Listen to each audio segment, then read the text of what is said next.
Hello, magandang hapon. Another usapan na naman tayo mga men, no? Another usapan. So, unahin natin to. Yung sa SM Muntinlupa daw. Ano man nangyari dito? SM Muntinlupa. Bumagsak daw po sa mga. Kami tinamaan, boy!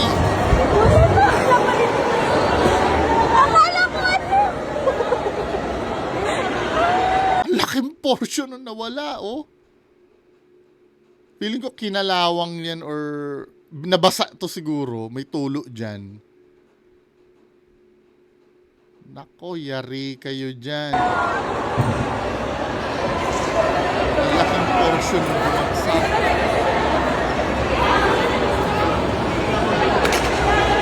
Kamusta kaya yun nabagsak?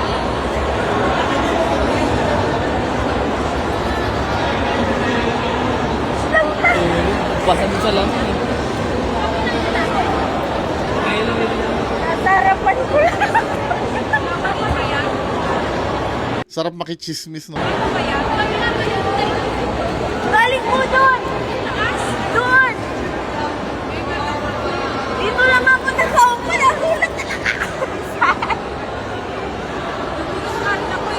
Akala ko lang. Ayusin ng SM yan.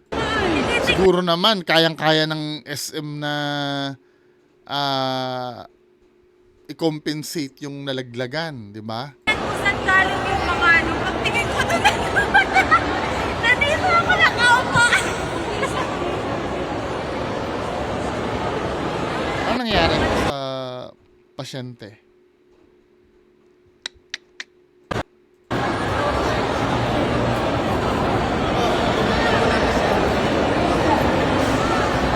Sarapan ko lang talaga siya. Taas.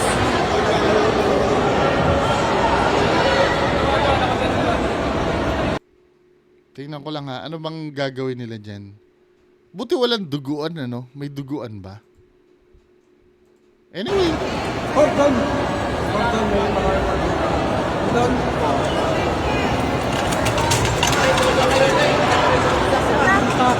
alam ko may medical personnel sila eh, lalo na sa department store eh. Bakit?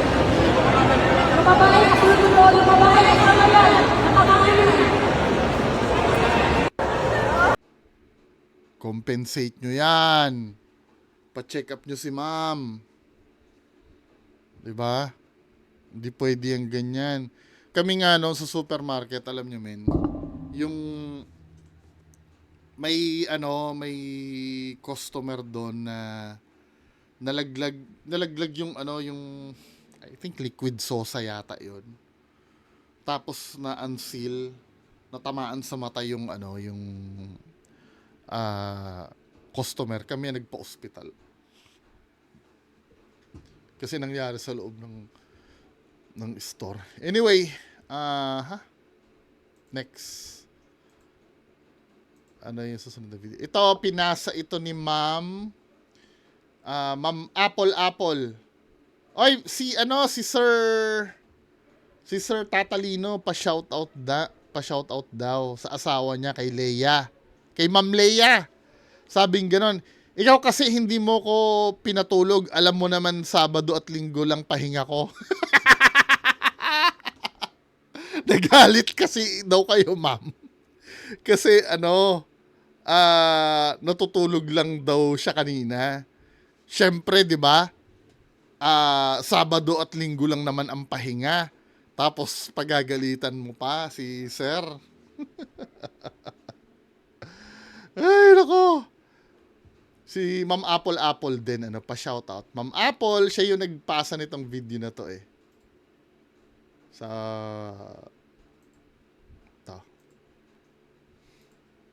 Sana ba yung yung video ito. Model ata si ma'am kaso hindi marunong sumunod sa car etiquette. Tingnan niyo. Mga idolo, share ko lang itong pasahero ko. Sobrang tigas. Kasi may nakalagay na sa harap niya na no eating, no vaping, no bawal magkalat. Pero ito si madam kumakain pa rin. Paano po ba ang approach dito mga idolo ko sa ganitong pasahero? Ayan, nasa harap niya na yan, makikita mo meron tali dyan. Merong nakalagay na nakasabit. Nakalagay dyan no eating. Pero still, kumakain pa rin si madam sa vehicle natin. Which is, sobrang dami naman talaga na hindi pumapayag ng ganyan. Kasi madumi yan, di ba? Madumi. Hindi kasi yan restaurant. Kasi dapat bago kayo sumakay ng bago kayo nag-book, dapat kinain nyo na yan lahat. Kasi sobrang dami pong instances na pagkatapos nyo kumain, may mga basura na tinatapon sa gilid, may mga kalat na nahuhulog, which is yung iba namin pasahero, yung susunod na pasahero, hindi sila pumapayag or ayaw nila ng ganun. Kahiyaan na kasi yan eh. Yung halimbawa, let's say, may mga magko-comment dyan, ano, sana nung time na yun, binawalan mo. Pero kasi kahiyaan na yan eh, pag nandun na sa loob, lalo na kung nasa kaligitnaan na siya ng pagkain. Diba? Ako okay lang naman to na pagsabihan niya. So pag may mga At least binura niya yung, yung mukha. ganyan, kami rin po yung mapapahama or marirate ng maduming vehicle. So, sana naman po sa mga minamahal namin pasahero ng TNBS, please mind po yung mga rules namin sa aming mga kotse. Maraming salamat po. Pero kung halimbawa ganito, no, may mga senaryo kasi, hindi, I mean, siguro may konsiderasyon, for example, kung ang kakainin niya yung isang subuan lang, for example, ano ba yon? Or may kinakain kasi na na hindi naman makalat. For example, burger, no? Kaya lang maamoy yun no?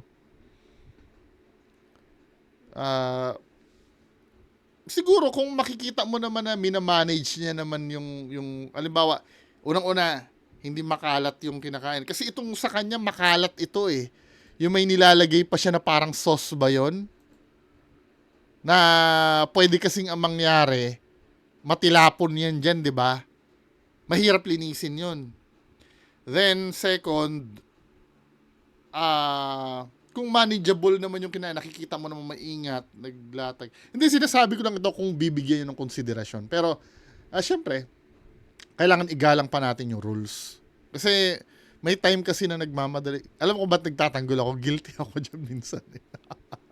Pero kung may, may pake naman yung kumakain siguro, no? At nakikita mo naman manageable, mag-effort din kayo na parang pakita nyo din na nahihiya kayo.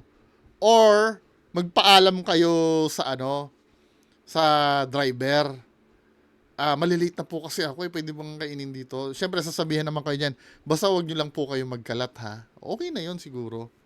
At saka yung kakainin nyo, yung katulad sinabi ko, siguro burger, okay na yon. Wag naman yung masos, no? Tapos yung mga inom-inom, pwede din. Pwede naman yung nasa bottled water, ganun. Siyempre, sometimes, no, Pinoy tayo, pwedeng palusutin na yung konti, pero wag naman yung garapalan. 'Di ba? Ngayon, kung talagang hindi pwede, no, yung hindi pwede na kahit na manageable, wala tayong magagawa. Ano nila yan kotse nila yan 'Di ba? Hindi naman uubra dito na customer mo ko, ganon. Ang binabayaran mo lang kasi dyan, yung transportation tsaka yung comfort. Pero yung gawin mong kainan yung yung kotse, kung mag-i-exceed ka dun sa service na binayaran mo, katulad gagawin piknikan niyang paalam ka siguro, baka pwede. Ngayon, kung hindi ka talaga pinayagan, wala tayong magagawa. Kailangan mo mag-comply. Diba? Next tayo, next. Ito, may clip si AC Garage na kumakalat. Sabi dito, Ano ba to? Ito yung clippings yata nito dun sa ano niya. Ay, kay Sariolen pala to. Ay, hindi. Ano lang, screenshot lang pala. Akala ko clippings, no? Yung kay AC, replay lang po yun. Marami kasi nagpo-forward sa akin. Replay lang yun ng ano, ng news. Na yung nagsisisi siya. Hanggang ngayon may nagpo-forward pa rin sa akin nung ano eh. Nung clip ni Boy AC Garage. 10 minutes pa lang tayo, need pa natin ng ano. To. Ay, wag to. Pang isang video yan. Pero sige na nga, ilang minutes to? 6 minutes, sige. Yung kay Chooks daw, yung na-scam daw siya ng 4 million. Tingnan nga natin. Ito mga pre, 9 na titulo, nadali kami. May nag-forward sa akin ito, nakalimutan ko na kung sino, sorry. Pero Na umaabot sa halagang 3,800,000. Lahat ang naibigay namin sa mga... Ay mga pre, magandang umaga sa inyo lahat. Ayaw ko na sana tong i-post, no? Kasi personal ko naman to eh. Personal na namin. Pero syempre, mas maganda pala na i-post natin para makatulong tayo sa iba, para maging aware sila. totoo naman. Lalong-lalo na sa mga kumukuha ng prenda. Syempre, yung mga kumukuha kasi ng prenda, alam naman natin ang mindset yan. Parang tinuturing nilang investment yan, no? Pero wala eh, nadali tayo eh. Kaya ito, para sa inyo, itong mga pre, para maiwasan nyo itong mga tao na to. Lalong-lalo na dito sa Coronadal City. Talagang parang sindikato to sila eh. Ayan, ito mga pre. 9 na titulo. Nadali kami. Na umaabot sa halagang 3,800,000. Lahat. Siguro murang binibenta yan, ano? Yung mga lupa na yan. Dahil kung tutusin yung 3.8 million, isang property lang. Pero siguro murang inaano sa kanya. Ang naibigay namin sa mga kagaguhan nilang to. Pero ganun talaga mga pre, no? Ganun talagang buhay. Alam mo naman dito sa mundo, may mga manluloko at May kapalit naman yan. Ano naman yan? Mababawi mo din. may mga nagpapaloko. Pero Siyempre, nandun kami sa... Iba kasi yung pera na pinaghirapan talaga eh. Kahit pa sabihin mong kumikita ka ng malaki. Tapos, let's say, barya lang sa'yo ang 3.8 million. Masakit pa rin yun. Million yun eh. Lalo na kung galing ka sa wala, di ba? sitwasyon na nagpaloko. Hindi naman nagpaloko. Talagang naisahan lang talaga kami. Pero okay lang. Ganun talagang buhay. Pero syempre, dahil nahuli ko sila, syempre pananagutan nila sa batas yun. Diba? Pagdusahan mo yung ginawa mong kasalanan sa akin. Paano pala kami nadali? Ganito kasi mga pre. Diba, kumukuha kami ng mga prenda, mga title dito. Kapag meron kaming extra income, doon namin nilalagay para hindi matutulog yung pera namin. Ngayon, ayun, natulog na nga, ayaw na gumising. Pero okay lang. Okay. Paano nga pala kami nadali? Ganito kasi mga pre, may ahente na pumupunta dito. Itong grupo na to, 3 to sila eh. May isang baklang, basta putangin ang pangit. And 2 matandang sobrang mainin yung muka, hindi mo maisipan na masasamang tao. Lagi silang may dinadala ditong mga titulo. At syempre kami naman sobrang stricto sa pag-check ng mga titulong ito na piniprinda sa amin. Talagang double check, grabe. Lalong-lalo na ako, talagang gusto ko sigurado talaga. Meron niyang original title, tax clearance, non-improvement plan, yung ID ng mga owner, appearance ng mga owner, merong sketch plan, merong business permit para makita namin na meron silang capacity na magbayad. Sinisi-CI pa talaga namin, chinichik pa namin yung lugar. Parang negosyo niya na ba yan? Yung ganyan. At syempre merong mortgage contract. Talagang sinusuri namin ng maayos yung kanilang papeles bago namin kunin. Pag nandito na sa bahay, chinichik ng team ko, talagang okay yung mga papers nila. Talagang solid. Sobrang stricto na kami Ang dami naming hinihingi. Pero amagin mo yan, sobrang planado, talagang sindikato yung galawan nila. Talagang nadali mga pre. Nadali kami. Pero ang tanong, paano nga kami nadali? Sa amin lang nadali kami kapag okay na, nilatag na nila lahat ng papilis sa amin, sa harapan namin. Okay, yung title, original, pinakita, ganyan. Pag nandun na kami sa mortgage, siyempre magbabayadan na. Ibigay na nila yung dokumento sa amin, lahat ng dokumento. in the last part, no, doon na kami nadadali. Parang doon nila pinapalitan yung original title. Hindi mo na mapapansin yun eh. Nandun ba yung mga requirement, pati yung titulo. Hindi na namin tinitingnan talaga ng masusi yung titulo. Yung kulay na lang chinichik namin. Kaya akala namin nandun yung titulo, tunay na titulo yun. Yung pala piki na yun. Yun yung isa Kailangan talaga isa-isahin uli, no? sa mga tinitingnan namin kung paano kami nadali. Isa pang tinitingnan namin, yung mga ID na ginamit nila, parang picky din eh. Tapos yung mga taong pumupunta dito, hindi talaga yun ang may-ari. Kasi yung binibigay lang nila ng mga ID, mga pre, mga teen ID. Karamihan Ako, mahirap yun, yung nilalaminate. Ang dami sa recto nun eh. Yung nilalaminate. sa kanila, teen ID. Yung iba, senior citizen ID. Yan lang yung binibigay nilang Yung ID mga sa amin. nilalaminate. Piniki nila yung ID at Dapat mga driver's license man lang or passport, no? nag-hire sila ng mga tao na Pagka driver's license, tingnan mo yung yung sa app. Ay, app ba yon? Sa LTMS portal. front na magpanggap na owner. Yun. So, ito pa mga pre, no? Mga ilang buwan, ang mga tao na to, yung grupo nila, hindi nagbabayad ng interest monthly. Kaya nung hindi nagbabayad tong grupo na to, pinatigil ko yung pagkuha ng titulo sa kanila. Ganun. Paano pala namin nahuli na piki yung mga titulo na prininda sa amin? Ganito kasi mga pre. May biglang pumutok na balita dito sa local news dito sa lugar namin na may Psh! Pumutok daw. grupo, no? Itong grupo na to, nahuli dahil sa pag-preprintan ng titulo. Nalaman namin na sila. Doon ako nagduda. Sabi ko, tragis na yan. Parang nadali kami ah. Kaya dali-dali akong pinacheck yung mga titulong prininda nila sa amin.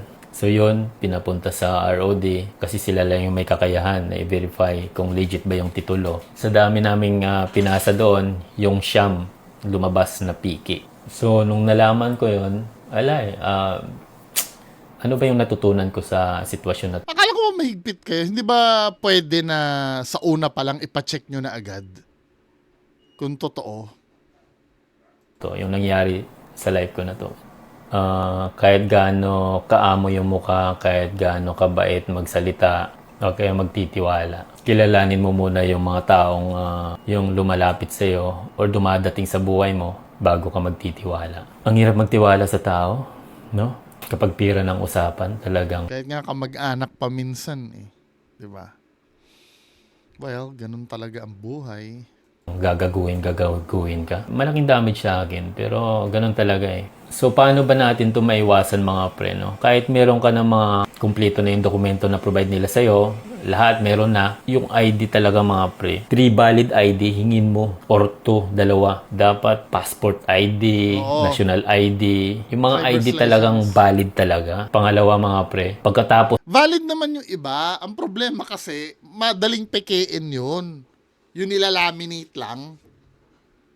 Kaya nga dapat yung tin ID na yan, since dami naman nasisingil ng BIR, bakit hindi nila gawing yung tin ID? Yung parang driver's license na. Lahat ng ID, ganun na yung tin ID lang. Hindi sa bagay, may unified dati, di ba? Doon ko anong nangyari doon.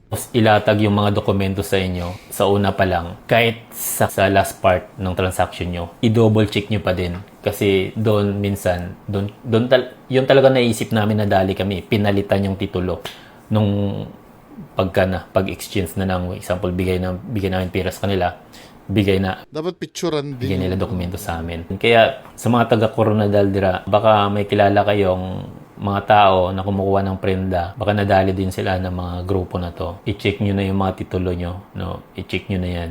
At ngayon kasi, nakakulong pa sila ngayon. Talagang di na sila makakalabas kapag nadali nyo baka sila. like Yun mga pre, ganun talaga, parte ng buhay, makakaranas tayo ng ganito.